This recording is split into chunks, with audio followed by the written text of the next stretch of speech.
رجب شہر اللہ، یعنی بے شک رجب اللہ کا مہینہ ہے۔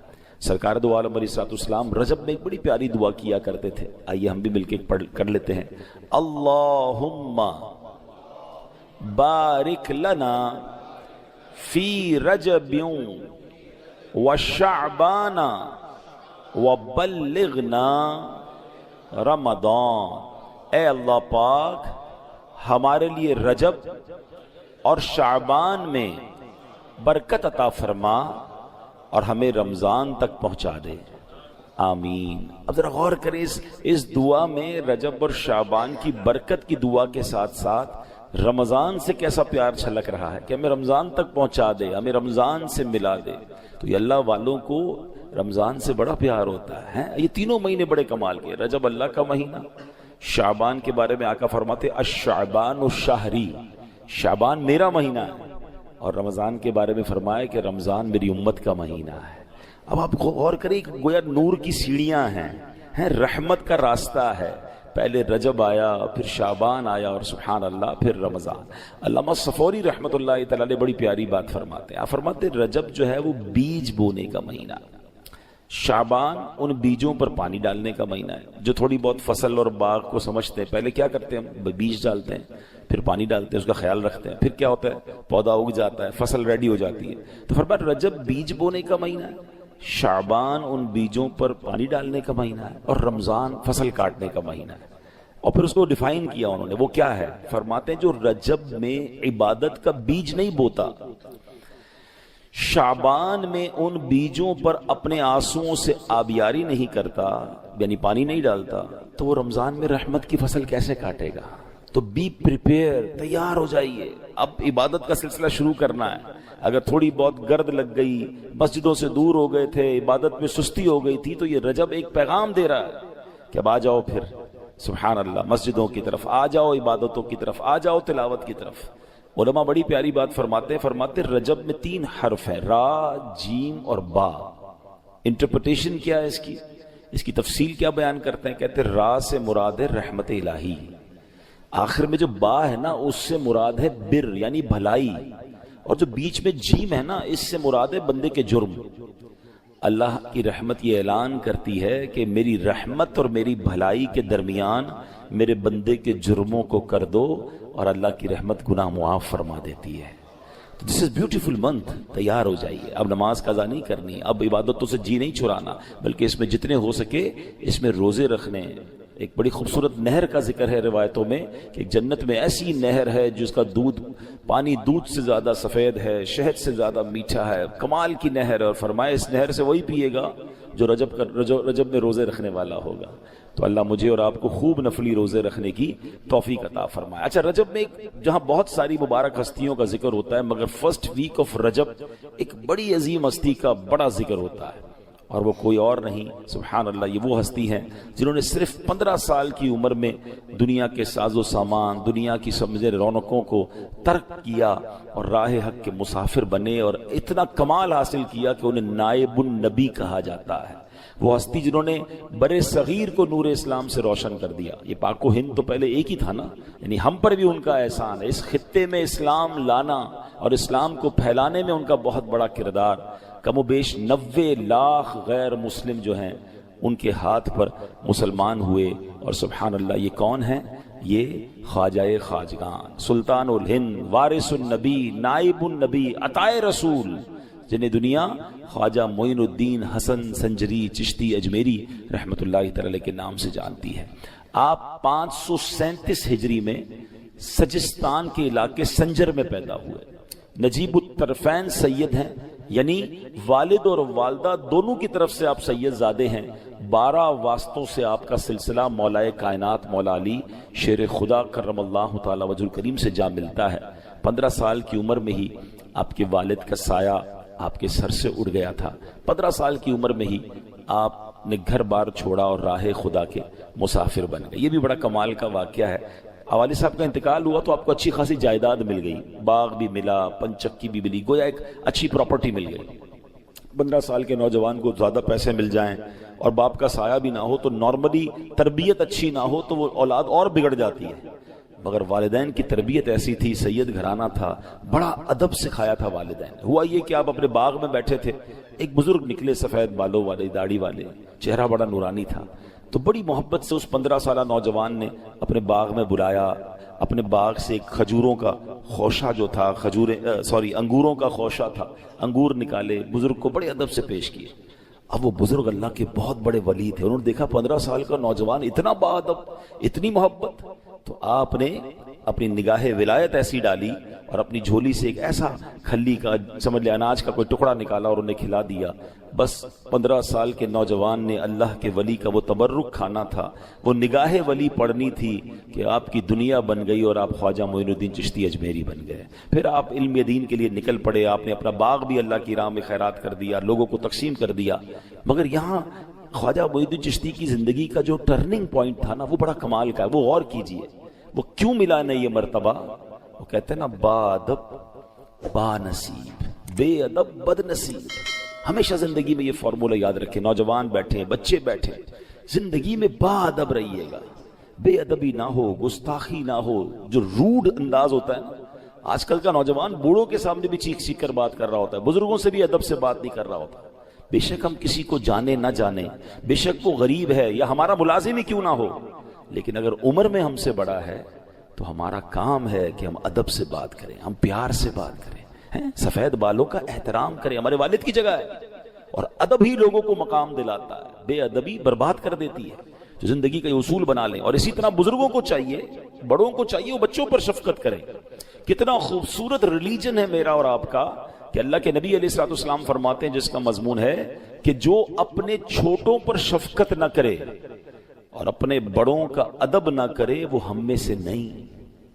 ابھی کتنی ایک ہی جملے میں ساری بات فرما دی نا، چھوٹے ہیں تو بڑوں کا ادب کریں، بڑے ہیں تو بچوں پر، چھوٹوں پر شفقت کریں۔ اور اگر یہ نہیں کرتے تو نبی پاک نے کیا فرمایا، وہ ہم میں سے نہیں۔ اگر سرکار دو عالم علیہ الصلوۃ والسلام نے ہی ہمیں اپنی بارگاہ سے دور کر دیا تو پھر ہم نے کہاں جانا ہے؟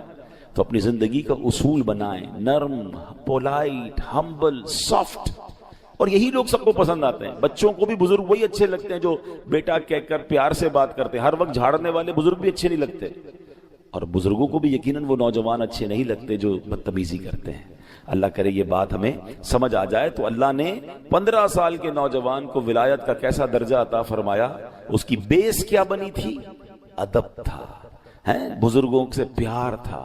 تو کیا معلوم آج ہم کسی بزرگ سے پیار کریں، کسی سے محبت سے پیش آئیں اور اس کا بارگاہ الہی میں کیا مرتبہ ہو، اس کی نظر پڑ جائے اور ہمارا بھی بیڑا پار ہو جائے۔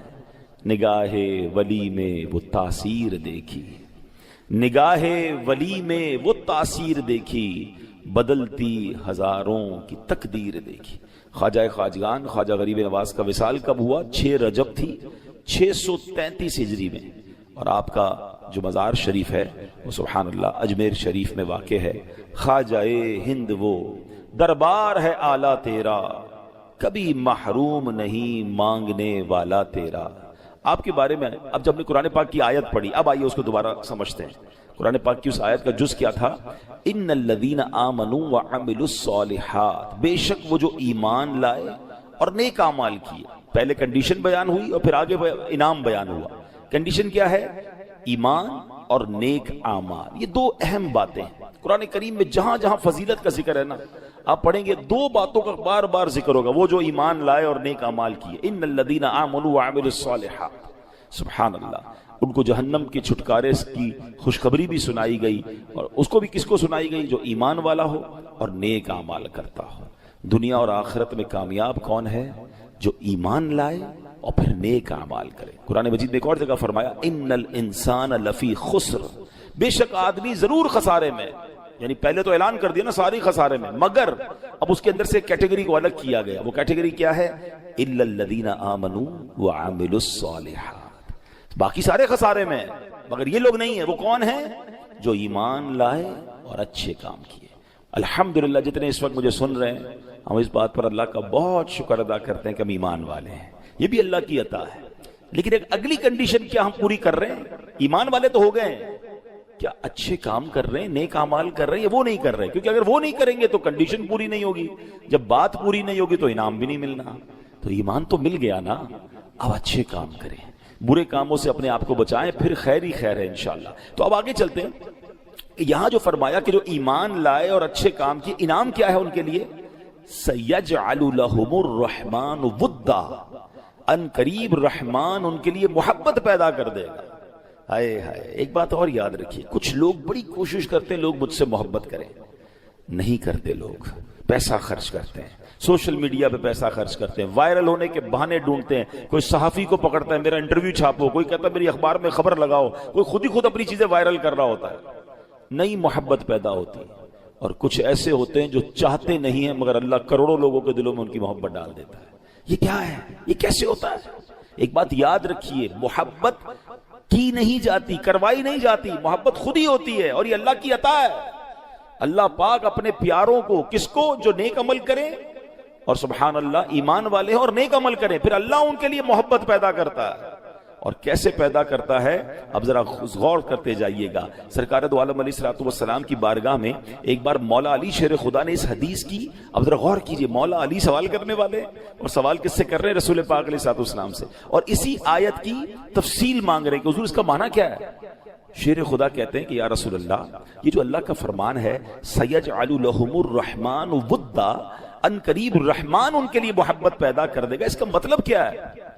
اللہ اکبر، اللہ کے نبی نے اس کو خوبصورت انداز میں بیان فرمایا اے علی، جو ایمان لاتا ہے اور نیک اعمال کرتا ہے، اللہ پاک مسلمانوں کے دلوں میں ان کی محبت رکھ دیتا ہے، فرشتے بھی ان سے محبت کرتے ہیں، اور نیک لوگوں کے دلوں میں بھی اس کی عزت رکھ دی جاتی ہے۔ اب دیکھیں سبحان اللہ، اللہ پاک راضی ہو گیا نا۔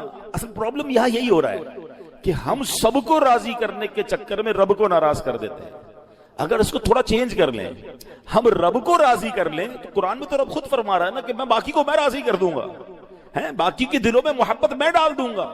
ہم چارے لوگ مجھ سے پیار کریں، اور اس پیار کروانے کے چکر میں، عزت بنانے کے چکر میں، نام بنانے کے چکر میں، فیم حاصل کرنے کے چکر میں اللہ کو ناراض کر رہے ہیں۔ نہ رب راضی ہوا، نہ بندے راضی ہوئے۔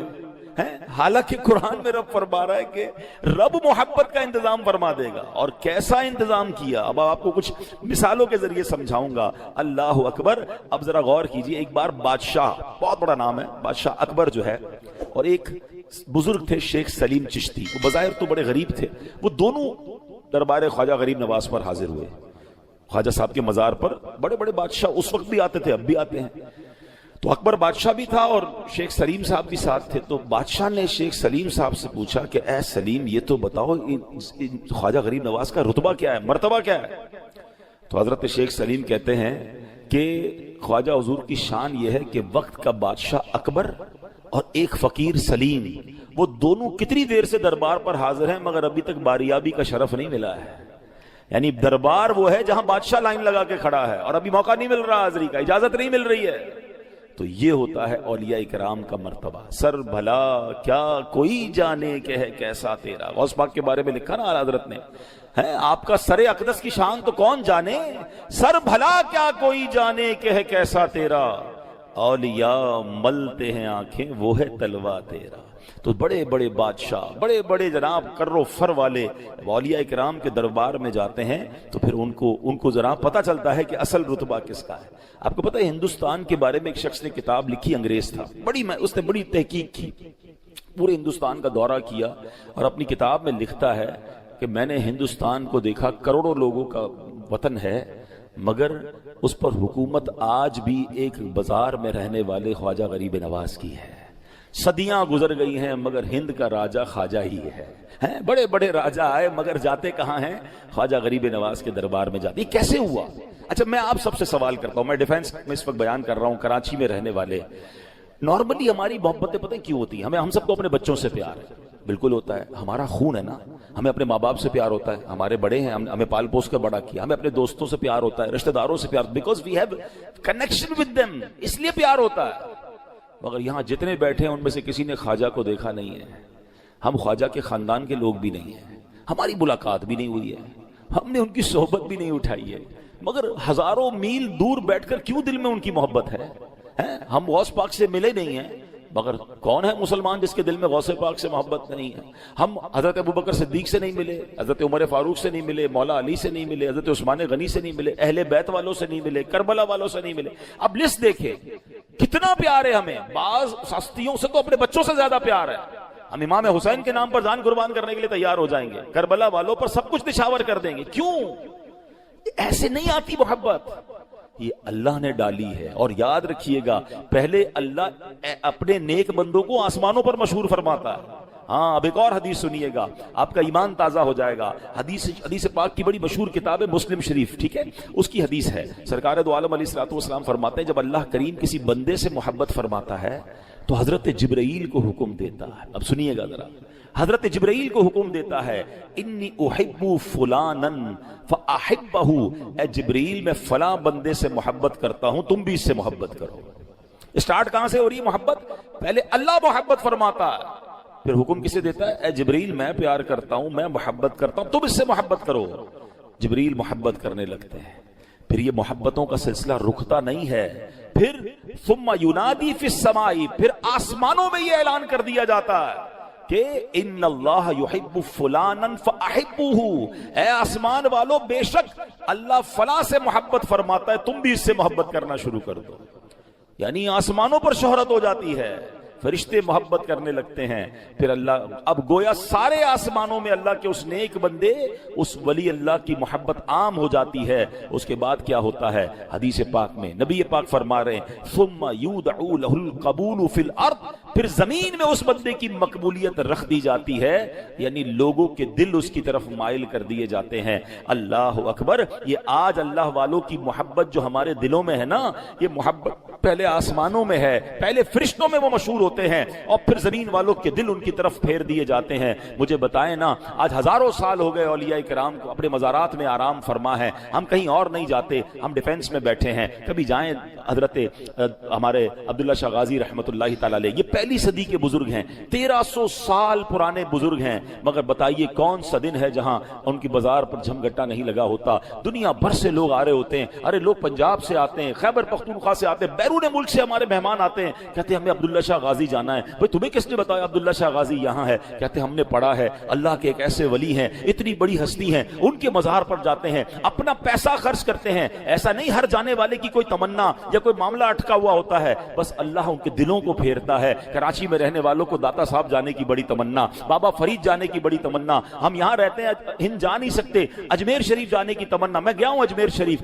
ہزاروں لوگ روزانہ حاضری دیتے ہیں، مسلمان تو مسلمان، غیر مسلم بھی وہاں آ رہے ہوتے ہیں۔ ارے کبھی بغداد شریف جائیں، وہاں دیکھیں کیا حال ہے، یہ کیا ہے۔ اچھا کمال کی بات دیکھیں، کئی سالوں سے ہیں، بہت سارے سالوں سے، اب تو سوشل میڈیا کا زمانہ آ گیا ہے، کتنی کوشش کی جاتی ہے مزار سے روکنے کی، مزار کے خلاف غلط باتیں کر رہے ہوتے ہیں، جناب وہاں جانا شرک ہے، وہاں جانا بدعت ہے، وہاں جانا جناب یہ ہے۔ روکنے والے روک رہے ہیں، مگر اللہ نے ایسا پیار ڈالا ہے کہ لوگ ہمیشہ وہاں جا رہے ہیں۔ اچھا یہ ہاں، میں ایک بات کو ضرور کلیئر کر دوں، ہمیں بھی پتا ہے کہ مزار شریف پر کچھ ایسے جاہل لوگ ہوتے ہیں جو غیر شرعی کام کرتے ہیں، لیکن ہمیشہ یاد رکھیں، آپ کے ناک پر مکھی بیٹھی ہو تو ناک کاٹتے ہیں یا مکھی اڑاتے ہیں؟ آپ مکھی اڑائیں گے نا، تو آپ غلط کام کرنے والوں کو غلط کہیں، ان کو ہٹائیں وہاں سے۔ آپ کئی شادیاں جو حرام کام ہوتے ہیں، آج تک کسی نے نہیں کہا بھائی شادی بند کر دو، شادی میں حرام کام ہوتے ہیں، نہیں، وہ تو بڑی میٹھی سنت ہے۔ بندہ یہ کہے گا غلط کام نہ کریں شادی میں، تو الحمدللہ دعوت اسلامی والے صرف بات نہیں کرتے، ہم نے الحمدللہ اس کا ایک پورا پروسیس بنایا، ہم نے ایک پوری مجلس بنائی مزارات اولیاء کی، کہ مزارات پر جا کر جن لوگوں کو شرعی طریقے سے بزرگوں کے دربار میں حاضری کا طریقہ نہیں آتا، انہیں مزار پر جا کر سکھاتے ہیں، بتاتے ہیں کہ یہ حرام ہے، یہ ناجائز ہے، مگر جو جائز طریقہ ہے اللہ والوں کی برکتیں نہیں ملیں گی، کیسے ہو سکتا ہے؟ آپ مجھے بتائیں، جنہوں نے اللہ کو راضی کر لیا ان کے مزار پر کتنی رحمتیں برس رہی ہوں گی۔ بڑی آسان سی بات کر لیتا ہوں، مجھے بتائیے، حضرت زکریہ اللہ کے نبی ہیں، ٹھیک ہے، اور ان کی دل میں ایک تمنا تھی اولاد کی۔ قرآن کا واقعہ بتا رہا ہوں، قرآن پڑھیں تو آپ کو تفصیل ملے گی نا، سورہ مریم پڑھیں تو کیا ہوا، ان کو جب اولاد کی تمنا تھی تو انہوں نے کہاں جا کر دعا کی؟ محراب مریم میں جا کر۔ حضرت مریم جس محراب میں عبادت کرتی تھی، حضرت زکریہ نے جا کر وہاں دعا کی، اللہ نے اس مبارک مقام کی برکت سے آپ کو اولاد عطا فرما دیا۔ خوبصورت واقعہ پتہ ہے کیا سکھا رہا ہے؟ وہ کہیں سے بھی لوگ کہتے ہیں نا مزار پر جانے کی ضرورت، اللہ سے ہی مانگنا ہے، مسجد میں بیٹھ کے مانگ لو، گھر میں بیٹھ کے مانگ لو۔ حضرت زکریا کو نہیں پتا تھا، کیوں گئے تھے محراب مریم میں؟ جہاں اللہ والوں کے قدم لگ جائیں وہ جگہ مبارک ہو جاتی ہے، وہ دعائیں قبول ہونے لگ جاتی ہیں۔ اللہ اکبر، یہ تو واقعہ قرآن میں ہے نا۔ مجھے بتاؤ، اللہ والوں کے قدم لگ جائیں، وہ جگہ مبارک ہو جائے جہاں اللہ والے خود موجود ہوں، وہ جگہ کتنی مبارک ہوگی۔ تو بہرحال میرا موضوع یہ ہے کہ اللہ پاک کس طرح لوگوں میں اپنے نیک بندوں کو مشہور کرتا ہے کہ پہلے آسمانوں میں محبت پیدا ہوتی ہے، پہلے وہ فرشتوں میں مشہور ہوتے ہیں، اور پھر سبحان اللہ یہاں مسلمانوں کے دلوں میں محبت ڈال دی جاتی ہے۔ بڑی خوبصورت حدیث پاک ہے نبی پاک علیہ الصلوۃ والسلام کی۔ سب کے دلوں میں کچھ نہ کچھ تمنائیں ہوتی ہیں، ڈیزائرز ہوتی ہیں، خواہشات ہوتی ہیں، اور تمنا یہ ہوتی ہے وہ پوری ہو جائے ہیں۔ آؤ آج میں بتاتا ہوں، نبی پاک علیہ الصلوۃ والسلام نے ایک فارمولہ دے دیا ہے، ایک زبردست طریقہ بتایا ہے کہ جس سے ہماری آرزویں، ہماری خواہشات، ہماری تمنائیں پوری ہو سکتی ہیں۔ سرور کائنات علیہ الصلوۃ والسلام نے فرمایا، من صلی علی فی یوم 100 مرۃ، جس نے روزانہ مجھ پر 100 مرتبہ درود بھیجا، قضى اللہ لہ 100 حاجت، اللہ تبارک و تعالیٰ اس کی 100 حاجتیں پوری فرمائے گا۔ 100 درود، 100 حاجتیں۔ ہم تو 2-3 حاجتیں پھر ایسے پھنسے ہوئے ہیں کہ وہ کام سیدھے ہو جائیں تو پتہ نہیں کتنے بڑے معاملے حل ہو جائیں گے۔ 100 حاجتیں۔ اچھا پھر کرم نوازی دیکھو، اللہ کریم ہے نا، بندوں پر مہربان ہے، وہ زیادہ جانتا ہے، بہتر جانتا ہے کون سی چیز ہمارے لیے کتنی ضروری ہے۔ تو پھر آقا فرماتے ہیں 70 منہا لآخرتہ و30 منہا لدنیا، آقا فرماتے ہیں ان میں 70 آخرت کی اور 30 دنیا کی حاجات ہوں گی۔ دنیا میں 30 حاجتیں پوری ہو جائیں گی اور آخرت کی 70 حاجتیں پوری ہوں گی۔ اور کرنا کیا ہے؟ محنت کیا کرنی ہے؟ کوشش کیا کرنی ہے؟ صرف 100 بار درود پاک پڑھنے والے کو یہ اجر ملتا ہے۔ تو اے میرے پیچھے اسلامی بھائیوں، چلتے پھرتے اٹھتے بیٹھتے آج کل سوشل میڈیا پہ گھنٹوں ہمارے وقت گزر رہے ہیں، اس سے بچیے اور درود پاک اپنی زبان پر جاری رکھیے۔ پھر دیکھیں انشاءاللہ، بلکہ میں سچ بتاؤں، اگر کوئی ایسا میرا بھائی بیٹھا ہے نا جو پریشان ہے، بیمار ہے، قرضے میں ڈوبا ہوا ہے، کسی ڈیفیکلٹی میں ہے، گھر میں پرابلم ہے، طبیعت ٹھیک نہیں ہے، آپ یقین کریں، آپ درود پاک کا وظیفہ شروع کر دیں اور پڑھتے رہیں بس، آپ اپنی آنکھوں کے سامنے دیکھیں گے کہ چیزیں آسان ہونا شروع ہو گئی ہیں، طبیعت بہتر ہونا شروع ہو گئی ہے، بوجھ ہلکا ہونا شروع ہو گیا ہے، ٹینشن فارغ ہونا شروع ہو گیا ہے۔ مسئلہ یہی تو ہے کہ پرابلم میں، مشکل میں ہم سب کو یاد کرتے ہیں، سب کے پاس جاتے ہیں، نہیں پکارتے تو اپنے رب کو نہیں پکارتے، اللہ کے حبیب علیہ الصلوۃ والسلام پر درود نہیں پڑھتے۔ تو اپنی عادت بنائیں، اور درود پاک تو کب کب کس کس کو کام آیا ہے۔ اگر میں یہ کہوں نا کہ میری اور آپ کی دنیا میں آمد کا ایک سبب بھی ہم سب کی جو تخلیق ہوئی ہے، ہمارے جد امجد کون ہیں؟ ہم کس کی اولاد ہیں؟ حضرت آدم علیہ السلام کی۔ اچھا ماشاءاللہ، حضرت آدم یعنی ہماری امی حضور پھر کون ہوئی؟ بی بی حوا۔ ماشاءاللہ، اتنا تو پتا ہے نا۔ حضرت آدم اور بی بی حوا کا رشتہ کیسے ہوا آپ کو پتا ہے؟ یہ نکاح کیسے ہوا؟ یہ رشتہ ہوا، یہ جوڑا بنا تو یہ سلسلہ بنی آدم شروع ہوا نا، اولاد شروع ہوئی، اور بڑھتے بڑھتے بڑھتے آج ہم سارے دنیا میں آ گئے۔ ہمیں آدمی کہا کیوں جاتا ہے؟ ہم حضرت آدم علیہ السلام کی اولاد ہے نا۔ اب آؤ بتاتا ہوں، یہ پہلا نکاح، یہ پہلا رشتہ، یہ پہلا جو جوڑا بنا وہ کیسے بنا؟ سبحان اللہ۔ اب اس کے بارے میں یہ آتا ہے کہ جب علامہ نبہانی رحمۃ اللہ تعالی نقل کرتے ہیں کہ جب اللہ عز و جل نے حضرت آدم علیہ السلام کو پیدا کیا، انہوں نے آنکھیں کھولی تو عرش پر اس میں محمد صلی اللہ علیہ وسلم لکھا ہوا دیکھا۔ حضرت آدم کے دنیا میں آنے سے پہلے ہی میرے آقا کا چرچا ہے، نبی پاک کا نام عرش پر لکھا ہوا ہے۔ اب عرض کی، اے میرے رب، کیا مجھ سے بڑھ کر بھی تیری بارگاہ میں کوئی عزت والا ہے، معزز ہے؟ حضرت آدم اللہ سے پوچھ رہے، ارشاد فرمایا، ہاں، یہ نام تیری اولاد میں سے ایک نبی علیہ الصلوۃ والسلام کا ہے جو تجھ سے بڑھ کر میرے یہاں معزز ہے۔ حضرت آدم سے کہا جا رہا ہے کہ تجھ سے بڑھ کر میرے ہاں معزز ہیں۔ اگر وہ نہ ہوتے تو میں نہ آسمانوں کو پیدا کرتا، نہ زمین کو، نہ جنت کو، نہ جہنم کو۔ پھر جب اللہ عز و جل نے ان کی پسلی سے حضرت حوا رضی اللہ تعالی عنہا کو پیدا کیا تو آدم علیہ الصلوۃ والسلام نے انہیں دیکھا، ایسی مخلوق کہ جس کے مشابہ کوئی اور مخلوق نہ تھی۔ اللہ عز و جل نے حضرت آدم علیہ الصلوۃ والسلام میں خواہش بھی پیدا کی، تو انہوں نے عرض کی، الہی یہ کون ہے؟ فرمایا حوا رضی اللہ تعالیٰ عنہ۔ عرض کی، مولا میرے ساتھ جوڑا بن جائے۔ ارشاد ہوا، تم اس کا مہر ادا کرو۔ عرض کی، مولا مہر کیا ہے؟ ارشاد فرمایا، اس نام والے پر 10 مرتبہ درود بھیجنا ہے۔ جس کا نام عرش پہ دیکھا ہے نا، اس کے نام پر 10 بار اس نام والے پر درود بھیجو. تو کہا اے اللہ میں نے ایسا کر لیا تو کیا میرا جوڑا ہو جائے گا، میرا جوڑا بن جائے گا؟ فرمایا ہاں.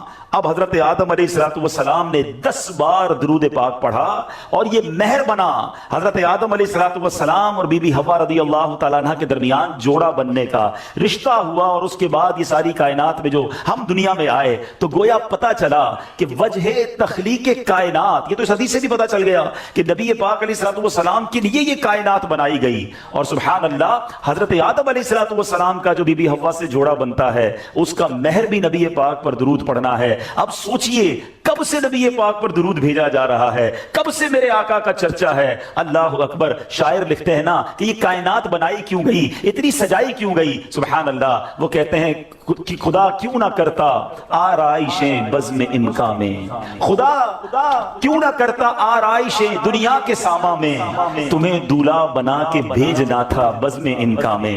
یہ ساری کائنات ہی سجائی گئی ہے نبی پاک علیہ السلام کے لیے. مولانا حسن ادا خان صاحب لکھتے ہیں نا کونین بنائے گئے سرکار کی خاطر، کونین بنائے گئے سرکار کی خاطر، کونین کی خاطر تمہیں سرکار بنایا.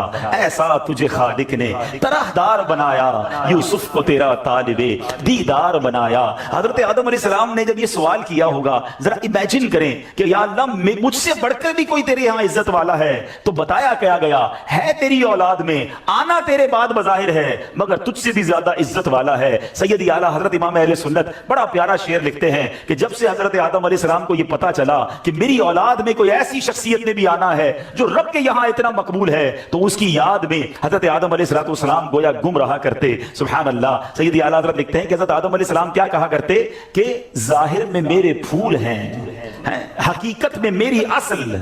بعد میں آنے والا تنے کے تنا جو ہے اس کے بعد پھول آتا ہے نا، کہتے ظاہر میں تو میرے پھول ہیں، حقیقت میں میری اصل. اس گل کی یاد میں یہ صدا ابو البشر کی ہے. ابو البشر کہتے ہیں حضرت آدم علیہ السلام کو، وہ اس وقت بھی نبی پاک کو یاد کرتے تھے کہ ایک پھول نے آنا ہے لیکن باغ سجایا اسی کے لیے گیا ہے، سب ساری کائنات سجی اسی کے لیے ہے. سیدی اعلیٰ حضرت لکھتے ہیں نا کیا خوبصورت بات لکھتے ہیں، انہی کی بو مایہ سمن ہے، انہی کا جلوہ چمن چمن ہے، انہی سے گلشن مہک رہے ہیں، انہی کی رنگت گلاب میں، آقا ہی کا سب کچھ ہے، انہی کا سب یہ سجایا ہوا، ان کے صدقے سے یہ ساری کائنات بنی ہے. اللہ بس نبی پاک کا سچا. نبی پاک علیہ السلام کے روضے کے باہر، ان کی قبر منور کے باہر ایک دربان ہے، ایک میسنجر ہے جو آقا کو پیغام پہنچانے والا ہے. میرا آپ سے سوال یہ ہے کہ میسنجر کی سماعت کا عالم یہ ہے کہ یہاں بیٹھ کر ہم درود پڑھیں وہ وہاں مدینے میں سن لیتا ہے. پوری دنیا میں جو درود پڑھے وہ فرشتہ سن لیتا ہے. صرف سنتا نہیں، پڑھنے والے کو ریکگنائز بھی کر لیتا ہے کہ پڑھنے والا ہے کون، اس کا نام کیا ہے، اس کے والد کا نام کیا ہے. ذرا بتاؤ دربان کی سماعت کا عالم یہ ہے تو مصطفیٰ کریم کی سماعت کا عالم کیا ہوگا، میرے آقا کے علم کا عالم کیا ہوگا. تو اگر آج عاشقان رسول جھوم جھوم کر صلاۃ و سلام میں میرے رضا کا یہ شعر پڑھتے ہیں تو کیا غلط کرتے ہیں کہ دور و نزدیک کے سننے والے وہ کان، دور و نزدیک کے سننے والے وہ کان، کان لعلے کرامت پہ لاکھوں سلام. تو یہ تو حدیث پاک سے پتا چل رہا ہے کہ جب دربان مصطفیٰ سب کی آوازیں سن لیتا ہے، وہ سب کے درود سن لیتا ہے، تو میرے آقا کیوں نہ سماعت فرمائیں گے. بس دل سے پکارنا ہے، فریاد امتی جو کرے حال زار میں، فریاد امتی جو کرے حال زار میں، ممکن نہیں کہ خیر بشر کو خبر نہ ہو، واللہ وہ سن لیں گے، فریاد کو پہنچیں گے. اتنا بھی تو ہو کوئی جو آہ کرے دل سے. بس دل سے پکارنے کی دیر ہے، کام بن جانے ہیں. مجھے سچ بتاؤ ایک امتی کے لیے اس سے بڑی کیا سعادت ہوگی، وہ ادھر درود پڑے ادھر فرشتہ اس کا نام بارگاہ رسالت میں پیش کرے، اور صرف میرا نام نہیں میرے والد کا نام بھی پیش کرے. اور میں جتنی بار درود پڑھوں اتنی بار پیش کرے. میں 100 بار درود پڑھوں 100 بار میرا نام نبی پاک کے دربار میں جائے. دیکھو دنیا کا بھی دستور ہے کہ جب کوئی فقیر، جب کوئی بھکاری در پہ بار بار آئے نا، ہمارے گھر پر بھی آئے، ہم کہتے ہیں یہ روز آتا ہے، اس کا کام کر دو۔ اللہ اکبر، جس کی حاضری روز بارگاہ رسالت میں لگتی ہوگی، جو دن میں کئی کئی بار درود پڑھتا ہوگا اور فرشتہ اس کا نام دربار رسالت میں پہنچاتا ہوگا، کبھی تو میرے آقا فرشتوں سے فرمائیں گے چلو میرے غلام کا کام کر دیتے ہیں۔ ہمیں روز یاد کرتا ہے، اور کیا خوبصورت بات شاعر لکھتے ہیں، ہمیں تو ایک ہی توجہ چاہیے نا، یاد رکھو اگر اٹھ گئی ایک نظر، بس ہمیں تو ایک توجہ چاہیے، آقا بس ایک بار توجہ فرما دیں، یاد رکھو اگر اٹھ گئی ایک نظر،